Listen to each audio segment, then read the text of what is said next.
শেখ হাসিনা পালা গেছে ঠিক আছে, কিন্তু শেখ হাসিনা গণকবর করে রাখছে গণভবনে, গণভবনে পুরো গণকবর। এরকম অবস্থা।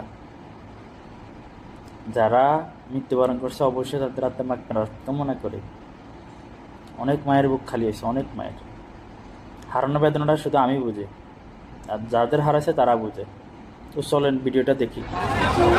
অনেক অনেক লাশ পাওয়া গিয়েছে এখানে, আরো কবর খুঁড়তেছে, লাশ এখনো তুলছে।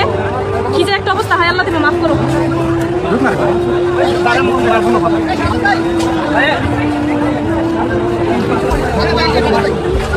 লাশ করে ওদের উঠানো হচ্ছে।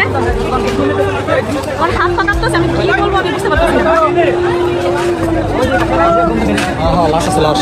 অনেকগুলো লাশ বের হয়েছে, অনেকগুলো লাশ বের হয়েছে, পরীক্ষা তো সবকিছু